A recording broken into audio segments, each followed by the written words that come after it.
That song, Whatever It Takes, from Imagine Dragons' latest album, Evolve.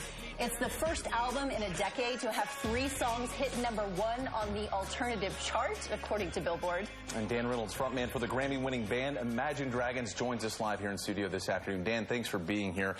We love having you back in Utah. I know you have strong roots here in the state. And how often do you make it back to Utah? I'm here at least yearly for stuff. I mean, I went to college here, and this is where the band really started, was at the Velour in Provo, like Kilby Court in Salt Lake City. So, yeah, this is, and also our guitarist lives here. So this is his home. He grew up in American Fork, yeah. Now, you guys have been really busy recently. You just came off your tour from South America, and you're getting ready to go back on tour to Australia and then the United States and then onward from there. Yeah, we've been on tour for about a year, and typically a record cycle is about 2 years. If it's going well, and so we're heading back out and doing another U.S. tour, and then festivals in Europe, and it's gonna be fun. It's amazing. One of the things we look forward to here, at least for the past couple of years now, the Loveloud Festival. Tell us about it. I know last year Utah County, now moving it up to Salt Lake. This is getting bigger and bigger. Yeah, I mean the goal of it is, as a Mormon myself, is to bridge the gap between Orthodox faith and our LGBTQ youth. As I've talked about before, there's so many statistics that show, whether it being, our LGBTQ youth are 8 times more likely to take their life.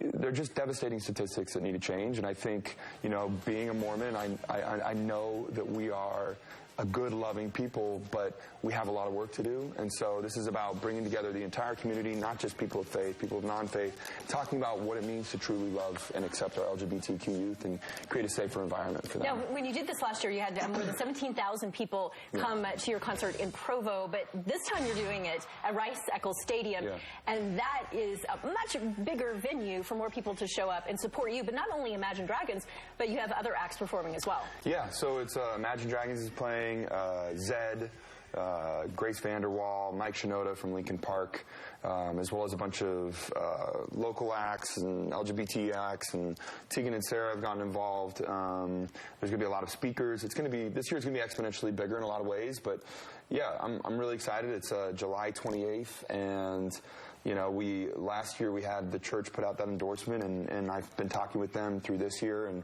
hoping to work with them again. And I think that it's really important for this community, and we're looking to just create a safe place for everybody. That's the goal. That's wonderful. And of all the places that you guys have been and all of the success that you guys have seen, why come back to Utah for this specifically?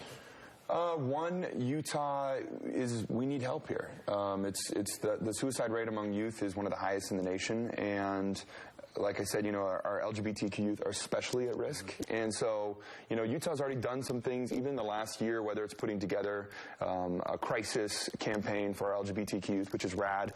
But, we have a lot of work to do, and I think that Loveloud is a way for all of Utah to come out and say, you know what, we have a problem, let's fix it, instead of just turning a blind eye to it. The people of Utah that I know, Mormon, not Mormon, are good people. And so this is an opportunity to come together and show our youth that we love and accept them. And this was originally born out of the fact that you were getting letters from your fans saying, hey, listen, I can't support you because you don't support the LGBT. LGBT. Yes, and so essentially you said, okay, I'm going to do something about this. Yeah, I think, I don't know, I feel a lot of weight every day in this position to speak my truth and to do something of use with what I've been given, which is really a golden card, this lucky opportunity. So for me, every day I just am trying to do something with that. And this is something that's close to home for me. I grew up Mormon. Like I said, I still am Mormon, and a lot of my friends were gay and Mormon growing up. And that was a really difficult position for them to be put in. I saw them deal with that every day, and I don't want our gay youth to have to experience what they did. I want them to experience a community of love and acceptance. And what does it mean to truly accept our youth? That's dialogue that needs to be had. Yeah. That's great. Then the Loveloud concert will be July 20th. Again, University of Utah Stadium. It is going to be fantastic at Rice-Eccles. It's great. Look at this headlining act of Imagine Dragons. Of course, a lot of great stuff there coming up July 28th. Smith's Tick's the place to go for tickets. But we are not done with you, Dan. We're not done by a long shot. I'm nervous. So keep your seat. Okay. Yeah, still to come, Dan Reynolds in the hot seat, by the way. A rapid-fire question and answer. Get to know Dan Reynolds. Oh, man. change. Always had a fear of being difficult.